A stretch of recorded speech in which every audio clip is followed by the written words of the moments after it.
Hello students.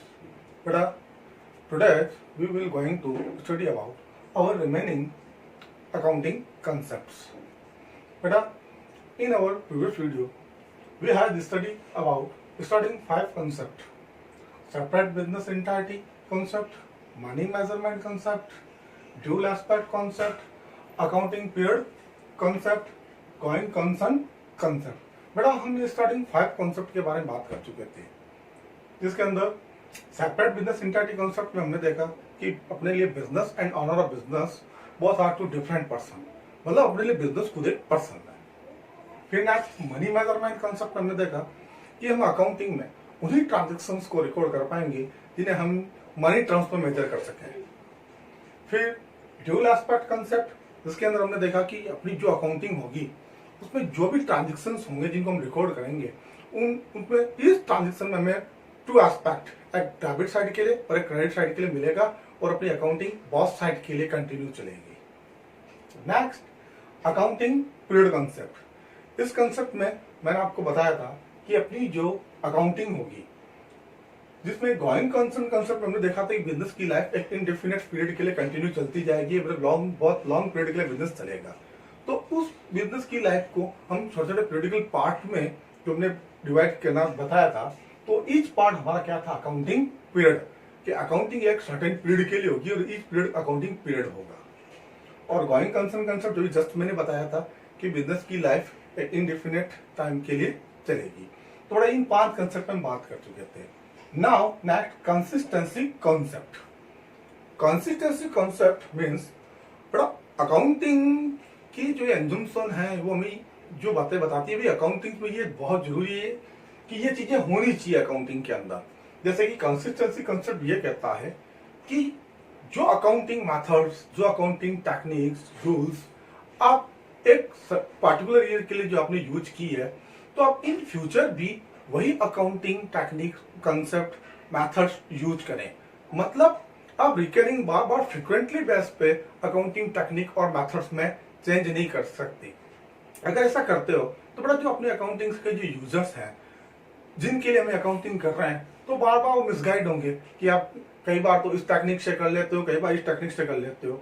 Means जो भी accounting techniques, methods, rules हैं, हो सकता है कि आप सर कौन सी टेक्निक की बात कर रहे हो, तो बेटा वो जब अपनी अकाउंटिंग स्टार्ट होगी तब देखना।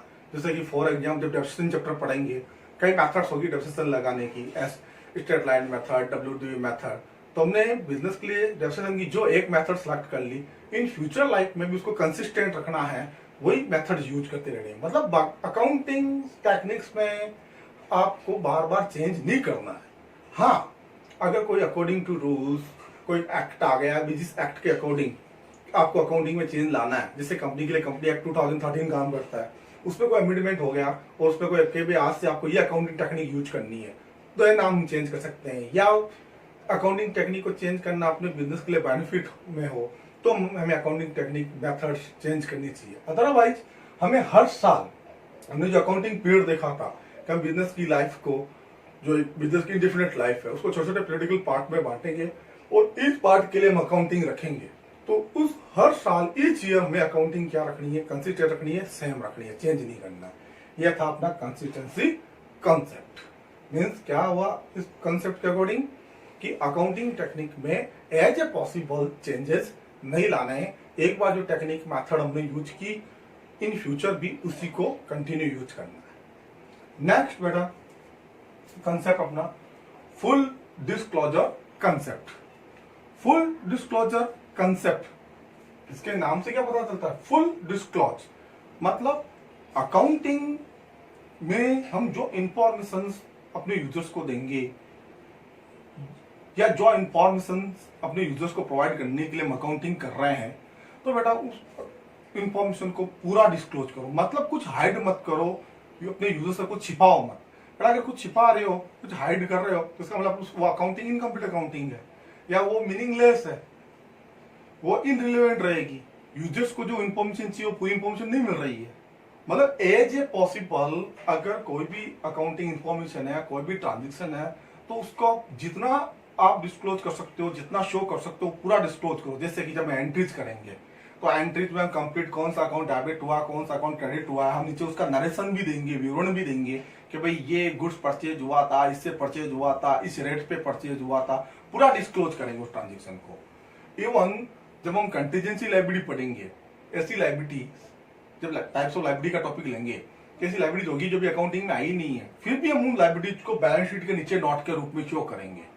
क्योंकि जो भी इंफॉर्मेशन है, अगर कोई भी इंफॉर्मेशन यूजर्स के लिए जरूरी है उसको देना है तो उस पूरा डिस्क्लोज करो, कुछ भी हाइड मत करो। It's mean what is the mean of full disclosure concept? Means जो भी बिजनेस ट्रांजेक्शन है उसे एज ए पॉसिबल पूरा डिस्क्लोज करो, छिपाओ मत कुछ भी अकाउंटिंग में। रियल मीन जब अकाउंटिंग स्टार्ट होगी तब देखना कि भाई क्या मीन है इस फुल डिस्क्लोज करने का, मतलब पूरी डिटेल में एंट्री देना। नेक्स्ट अपना कंसेप्ट है बेटा एक्रुअल कंसेप्ट। एक्रुअल कंसेप्ट ये बहुत इंपॉर्टेंट कंसेप्ट है। मतलब अपने फ्यूचर लाइफ की जो कंप्लीट इंटायर अकाउंटिंग जो अपनी चलेगी, पूरी अकाउंटिंग, वो अपनी इस कंसेप्ट पे चलेगी, एक्रुअल कंसेप्ट। एक्रुअल कंसेप्ट मतलब ये कंसेप्ट बोलता है कि अगर किसी ट्रांजेक्शन का करंट ईयर से रिलेशन है, चाहे वो इनकम है, चाहे वो एक्सपेंसेज है, चाहे एसेट है, लायबिलिटीज है, अगर करंट ईयर में कोई ट्रांजेक्शन जनरेट हुआ है, कोई इनकम जनरेट हुई है, कोई एक्सपेंसेज जनरेट हुआ है, तो उसे करंट ईयर में रिकॉर्ड करें, भले ही आपने उसको कैश में रिसीव या कैश में पे किया नहीं है। फॉर एग्जाम्पल मान लो कि अपने बिजनेस पे एक एम्प्लॉय काम कर रहा है, हम उसको 10,000 पर मंथ सैलरी देते हैं, तो 12 मंथ की सैलरी कितनी? 1,20,000 हुई। अब मान लो किसी वजह से लास्ट 2 मंथ, मान लो लास्ट फरवरी मार्च 2 मंथ की 20,000 10,000 20,000 सैलरी उसको हम पे नहीं कर पाए, बोल दिया भाई नेक्स्ट ईयर पे कर देंगे। तो नेक्स्ट ईयर पे करने से बेटा वो एक्सपेंस नेक्स्ट ईयर का नहीं हो जाता। अगर आपको करंट ईयर का प्रॉफिट फाइंड करना है तो करंट ईयर की सैलरी का एक्सपेंसेस पूरा 1,20,000 ही है, 1,20,000। भले आपने कैश में 1 लाख की पे की है, तो 1 लाख कैश में पे करने से करंट ईयर का एक्सपेंसेस 1 लाख थोड़ी था। आपने उस बंदे की सर्विस जो यूज की थी करंट ईयर में, उसके पूरे 12 मंथ पूरे 365 डे सर्विस यूज की थी, उसके सर्विस का पे चार्ज था 1,20,000। अब भले आपने उसको करंट ईयर 1 लाख पे किया था, 20,000 रिमेनिंग है, नेक्स्ट ईयर पे करोगे तो वो लायबिलिटी बनेगी, बट करंट ईयर के जब एक्सपेंसेस की बात आएगी तो पूरा 1,20,000 है। और जस्ट ऐसे इनकम आपने जैसे मान लो किसी कस्टमर को गुड्स सेल किया, उसने भी हमें कैश नहीं दी, पेमेंट नहीं किया, मतलब गुड्स क्रेडिट में सेल कर रखा है, तो बड़ा क्रेडिट में सेल कर रखा है, तो इसका करंट ईयर का ट्रांजेक्शन नहीं है क्या? इनकम तो करंट ईयर की है, सेल्स करंट ईयर में ही हुई है, वो तो करंट ईयर के प्रॉफिट को इंक्रीज करेगी। मींस एक्रुअल कंसेप्ट क्या बोलता है? वो ये बोलता है कि अगर कोई इनकम, कोई एक्सपेंसेज, कोई एसेट, कोई लायबिलिटी करंट ईयर में जनरेट हुए हैं तो उन्हें करंट ईयर में रिकॉर्ड करें, तो ही आप end of the year current year का perfect net profit, net loss और सही इकोनॉमिक कंडीशन फाइंड कर पाओगे। यूज इसका कैसे करेंगे? जैसे अपनी एंट्री स्टार्ट होगी मैं बताऊंगा आपको। देखो ये हम जो एंट्री कर रहे हैं, हम ये जो एडजस्टमेंट कर रहे हैं आउटस्टैंडिंग एक्सपेंसेज का, प्रिपेयर्ड एक्सपेंसेज का, या एक्रूड इनकम का, या एडवांस इनकम का, ये एडजस्टमेंट इस कंसेप्ट की वजह से कर रहे हैं। इस कंसेप्ट की वजह से करंट ईयर का प्रॉफिट ही आएगा। क्लियर? तो क्या मीन हुआ एक्रुअल कंसेप्ट का? कि जो भी ट्रांजेक्शन करंट ईयर से रिलेट करता है, भले उसको कैश में पे किया या नहीं किया, या केस में रिसीव हुआ या नहीं हुआ, अगर करंट ईयर से रिलेट करता है तो करंट ईयर में उसको रिकॉर्ड करो उसको। क्लियर? नेक्स्ट है बेटा मैचिंग कंसेप्ट। मैचिंग कंसेप्ट बेटा ये एक्रुअल कंसेप्ट कोई आगे अपडेट किया गया है। मैचिंग कंसेप्ट वर्ड बना मैच से, मींस आप जिस पार्टिकुलर ईयर की अकाउंटिंग कर रहे हो, जैसे मान लो कि 2019-20 इस ईयर का हम एक बिजनेस का प्रॉफिट लॉस और इकोनॉमिक कंडीशन फाइंड कर रहे हैं, तो इस ईयर का ही प्रॉफिट लॉस और इकोनॉमिक कंडीशन तभी फाइंड होगी जब आपने जो इनकम और एक्सपेंसेस लिए हैं वो 2019 के हो, मतलब ऑल इनकम भी 2019-20 की हो और ऑल एक्सपेंसेस भी 2019-20 को मैच करने चाहिए। किससे? पार्टिकुलर ईयर से। मतलब एक पार्टिकुलर ईयर के एक्सपेंसेस होने चाहिए और उसी पार्टिकुलर ईयर की इनकम होनी चाहिए, तो प्रॉफिट भी उसी पार्टिकुलर ईयर का आएगा। यह है मैचिंग कंसेप्ट। मतलब income, expenses, asset, liability match करनी चाहिए। किससे? एक पार्टिकुलर ईयर से, जिस ईयर की आप अकाउंटिंग कर रहे हो। तो बड़ा क्या मीन हुआ मैचिंग कंसेप्ट का? कि मैचिंग कंसेप्ट का मीन ये हुआ कि कोई भी ट्रांजैक्शन जैसे कि इनकम, एक्सपेंसेस, एसेट, लायबिलिटी, ये जिस ईयर के लिए आप रिकॉर्ड कर रहे हो वो सेम ईयर की होनी चाहिए। ऐसा नहीं कि आपने इनकम्स तो ले ली 2019-20 के और एक्सपेंसेस उसमें प्रीवियस ईयर के भी ले रहे हो और नेक्स्ट ईयर के भी ले रहे हो, तो बेटा फिर प्रॉफिट करंट ईयर का कैसे आएगा? क्योंकि एक्सपेंसेस और इनकम मैच नहीं कर रहे हैं। अगर बहुत इनकम और एक्सपेंसेस दोनों 1920 के होते मैच करते तो प्रॉफिट भी मैच करता कि वो करंट ईयर 1920 का होता। ये था मैचिंग कंसेप्ट का मेन, जो अक्रूवल कंसेप्ट को आगे अपडेट कर रहा है। आई बात समझ में? नेक्स्ट कंसेप्ट अपना maternity concept. Maternity concept means, इसको बोलते हैं बेटा सारभूत अवधारणा। मीन अकाउंटिंग में बेटा जो हम ट्रांजेक्शन रिकॉर्ड कर रहे हैं उनमें जो ट्रांजेक्शन इंपॉर्टेंट है उनको फुल डिस्क्लोज करो, उनको सेपरेट अलग अलग बताओ उनको। बट अगर कोई छुटपुट ट्रांजेक्शन है, जो छुटपुट खर्चे हैं, तो हम उन्हें इग्नोर करके उन सब एक्सपेंसेस का सेपरेट अलग अलग अकाउंट नहीं लेके उनका कमांड अकाउंट भी ले सकते हैं।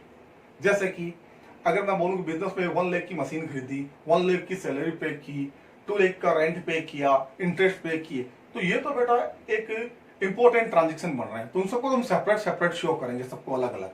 बट कोई छुटपुट खर्चे हो, जैसे कि कोई कस्टमर आया तो उसको 2 रुपए की टिप चाय पिला दी मान लो, या कोई भिखारी आया उसको 2 रुपए की टिप दे दी, 1 रुपए का डाक टिकट मंगाया। अब ये छुटपुट एक्सपेंसेज हो रहे हैं, तो हम 1 रुपए 2 रुपए के लिए मेंटी करके उनका सेपरेट अकाउंट ओपन करने की रिक्वायरमेंट नहीं है।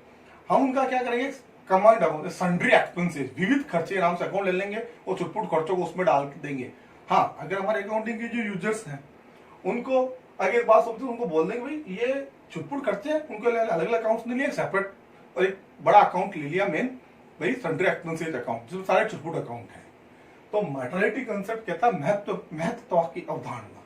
मतलब जो ट्रांजेक्शन, जो अकाउंट इंपोर्टेंट है तो उनको तो सेपरेट लो, अलग अलग लो और पूरा डिस्क्लोज करो। और अगर कोई छुटपुट है जिन्हें हम इग्नोर करना चाहते हैं, इग्नोर कर सकते हैं, तो उनको कमांड अकाउंट में ले लो। यह है मटर्निटी कंसेप्ट। मतलब जो इंपॉर्टेंट है, जो मैटर रखता है, उसको अलग से लो, और छुटपुट है उनको कमांड में ले लो। ये था मटर्निटी। इसके अकॉर्डिंग देखना, हम कई ऐसे खर्चे आएंगे छुटपुट, तो उनके लिए सेपरेट अकाउंट नहीं, कमांड अकाउंट यूज कर लेंगे सन्ड्री एक्सपेंसेस अकाउंट के नाम से।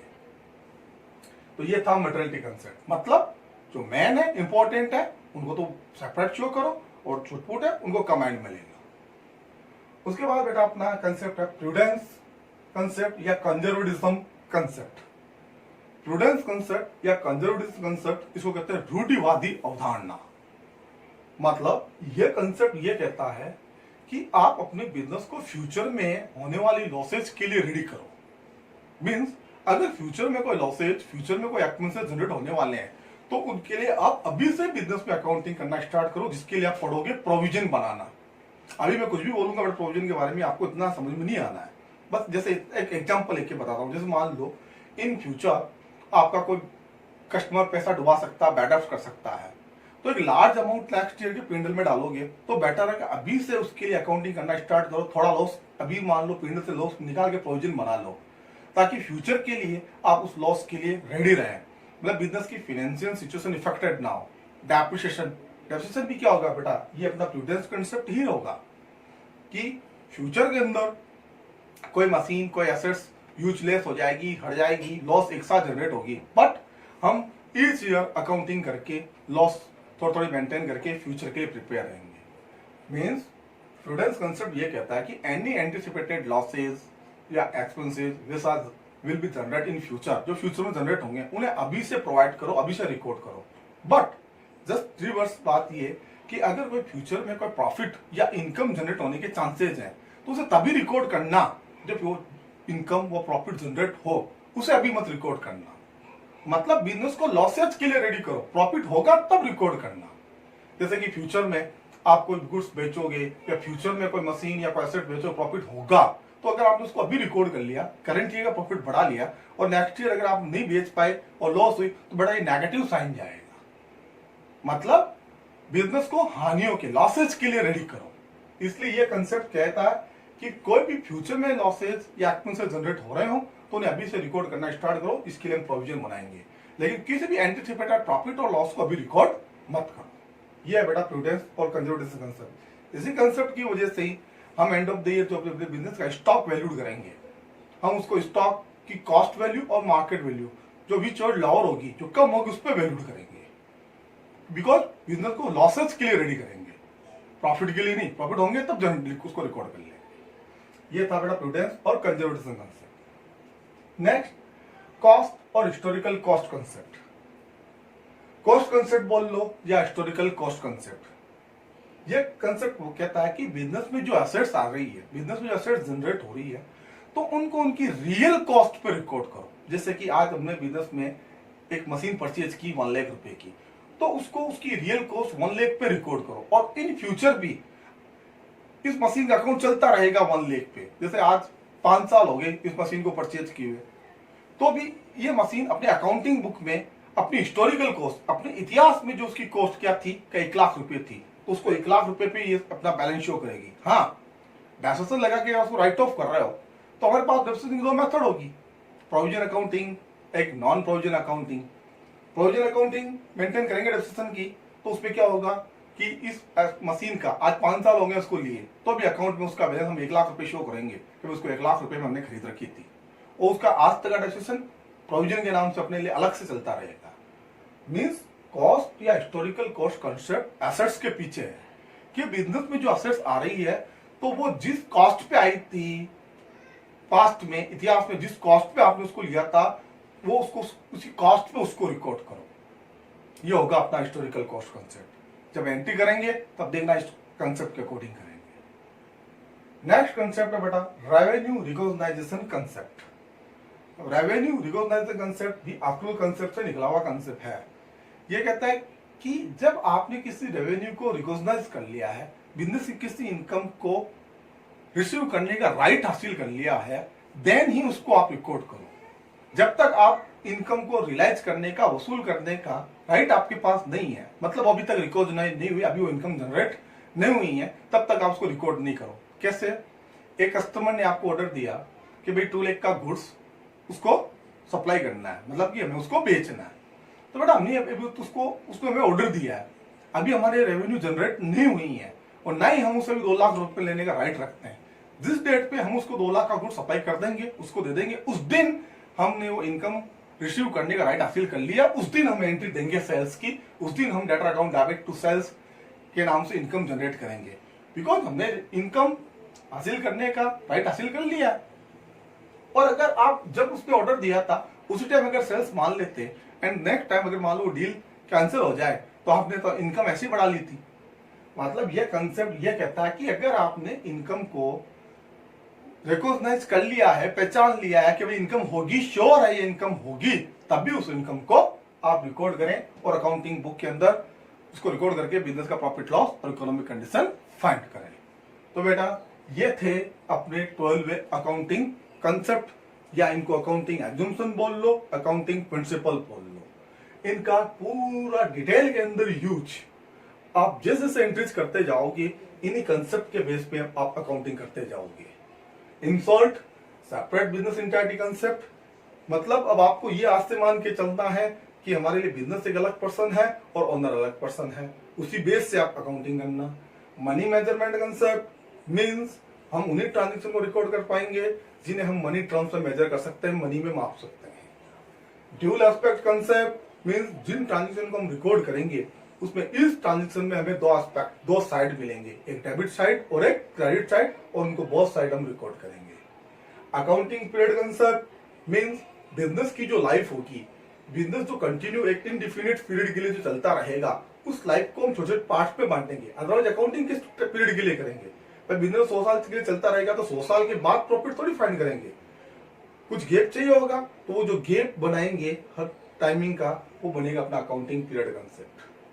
गोइंग कंसर्न कंसेप्ट यही जो भी अकाउंटिंग पीरियड में कि बिजनेस की लाइफ कंटिन्यू चलती जाएगी, इनडिफिनिट लाइफ होगी बिजनेस की, पता नहीं बिजनेस बंद होगा, या कोई बंदा सोचता है कि बिजनेस को बंद करने के लिए स्टार्ट करेंगे, बिजनेस कंटिन्यू चलता जाएगा। कंसिस्टेंसी कंसेप्ट मींस हर साल की बिजनेस की अकाउंटिंग की टेक्निक्स में क्या रखना, कंसिस्टेंसी रखना है, आपको बार बार चेंज नहीं करना है। फुल डिस्क्लोजर कंसेप्ट मतलब एज ए पॉसिबल किसी ट्रांजेक्शन को रिकॉर्ड करते वक्त उसको पूरा डिस्क्लोज करो, पूरा शो करो, कोई भी इंपॉर्टेंट चीज हाइड ना करो। नेक्स्ट एक्चुअल कंसेप्ट मींस कोई भी ट्रांजेक्शन जो करंट से रिलेट करता है, चाहे वो इनकम हो, चाहे एक्सपेंस हो, जो असेट हो, चाहे लाइबिलिटीज हो, चाहे उसको कैश में पे किया हो चाहे नहीं किया हो, करंट से रिलेट है तो उसको रिकॉर्ड करो। Matching concept means current year का प्रॉफिट लॉस तभी फाइंड होगा जब उसी ईयर के इनकम और एक्सपेंसेस मैच करते हो, मतलब इनकम और एक्सपेंसेस मैच करने चाहिए एक पार्टिकुलर ईयर से। मॉडरेटिव कंसेप्ट मींस जो चीजें इंपॉर्टेंट है उन्हें पूरा डिस्क्लोज करो, वो कोई छुटपुट आइटम है तो हम इग्नोर करके उनका कमेंट अकाउंट ले सकते हैं। प्रूडेंस और कंजर्वेशन कंसेप्ट मींस बिजनेस को फ्यूचर में आने वाली लॉसेस के लिए रेडी करो। फ्यूचर में कोई प्रॉफिट जनरेट होंगे तो उन्हें अभी से रिकॉर्ड नहीं करना है। कॉस्ट और historical cost concept means business में जो असेट्स आएगी उन्हें उनकी हिस्टोरिकल कॉस्ट, रियल कॉस्ट जिसमें आपने परचेज किया उस कॉस्ट को उनको रिकॉर्ड करोगे। अगर मतलब आज उनकी मार्केट वैल्यू चेंज हुई तो मार्केट वैल्यू के अकॉर्डिंग आप उनका बैलेंस चेंज नहीं करोगे। रेवेन्यू रिकॉग्नाइजेशन कंसेप्ट मींस किसी भी इनकम को तब रिकॉर्ड करोगे जब आपने उसको इनकम रिसीव करने का राइट हासिल कर लिया, आपने रिकॉग्नाइज कर लिया कि इनकम श्योरली जनरेट होगी तो आप उसको रिकॉर्ड करोगे। तो ये थे बेटा अपने अकाउंटिंग कंसेप्ट। आप इन्हें एक बार फिर अच्छे से प्रिपेयर करके कोई भी डाउट्स हो तो बेटा आप मुझसे कांटेक्ट कर सकते हैं। ओके।